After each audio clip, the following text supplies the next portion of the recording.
안녕하십니까. 안녕하세요. 세무사님, 네. 오늘은 개인 사업자 세무조사 좀 여쭤볼게요. 네. 왜냐면 많이 나와요, 지금. 그쵸. 예. 맞습니다. 예. 왜 그럴까요? 개인 사업하시는 경우에 법인이 아니죠. 그러니까 개인 사업을 하시는데 세무조사를 받는 상황이 생기셨다. 그러면 사실은 정기조사보다는 이제 비정기조사가 또 많을 수도 있는데, 네. 비정기조사는 그러면 왜 선정이 되느냐. 거기에 대해서 말씀을 드리자면, 일단은 뭐 신고 내역을 보니까 제대로 신고하지 않은 부분이 있는 걸로 확인되는 혐의가 있다. 그런 부분이 있을 수 있겠고요. 네. 아니면 뭐 제3자에 의해서 뭐 차명 계좌 신고가 들어갔다든지 아니면 탈세 제보가 접수됐다든지 네, 그런 네, 경우에도 이제 조사를 받게 되는 경우가 생기실 수도 있고 네. 혹은 이제 내가 거래했던 거래처가 세무조사를 받게 되거나 아니면 뭐 과세 자료가 나와서 그걸 검토하는 과정에서 이 상대방 업체도 조금 신고에 문제가 있는 걸로 보여진다. 그러면 또 여기에 파생돼서 세무조사를 받게 되는 경우가 생기실 수도 있는 거죠. 그렇죠. 왜냐면 사업을 하다 보면 거래처가 있잖아요. 그렇죠. 뭐 고객이 거래처인 경우도 있겠지만 네. 거래처들이 한다고 하면 세금계산서나 네. 영수증이 있는데 네.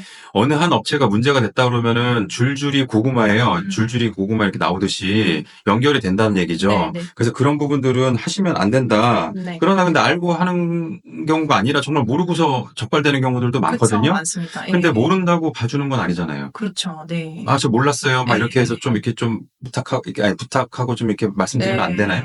안 돼? 간혹 이제 몰랐던 부분에 의해서 내가 세금을 안 냈던 거는 내는 거에 대해서 받아들이겠지만 뭐 가산세는 몰랐으니까 좀 그거는 절충이 안 되느냐, 차감이 안 되느냐 이렇게 생각하시는 부분들이 있는데 사실 법에 의해서 부과되는 세금 가산세이기 때문에 이거는 내가 알고 했든 모르고 했든 그 부분이 차감되거나 하진 않아요. 모르는 것도 잘못이네요.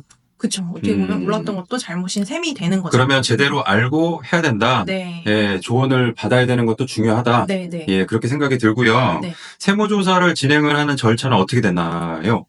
일단은 세무조사를 받게 되시는 상황이 된다 그러면, 공문이 와요. 세무조사 사전 통지서를 받게 되시는데, 그 공문을 받아보시게 되면 내가 언제 조사를 받고, 어느 기간 거에 대한 조사를 받고, 또 어떤 혐의 때문에, 이 조사가 선정이 됐고, 이런 부분들이 그 통지서에 기재가 돼 있습니다.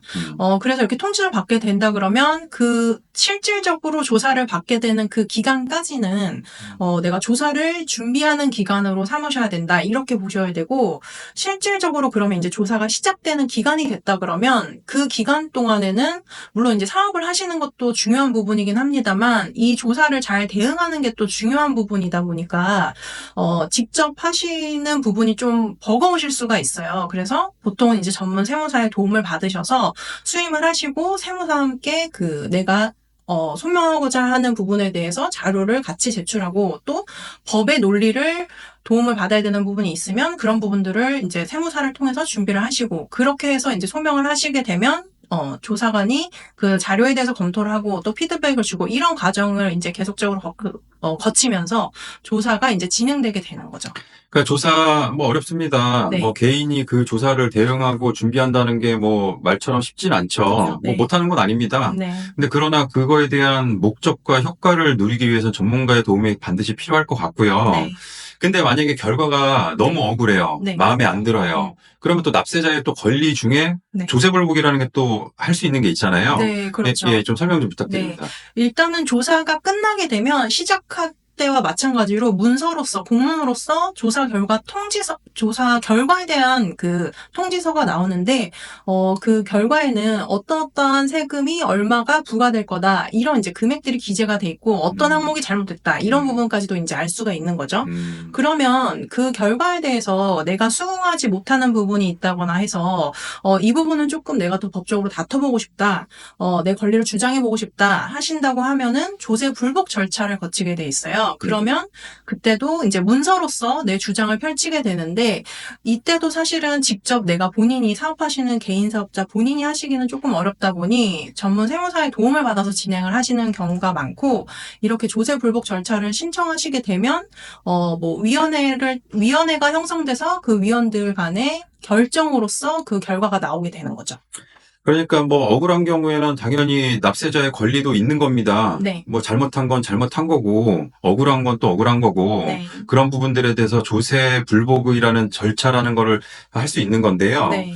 그러면은 개인 사업자분들한테 세무조사가 나왔을 때 네. 아니면 네. 해명 자료 요청을 받았을 때 네. 어떻게 하면 좋을지 뭐 마지막으로 말씀 한번 부탁드립니다.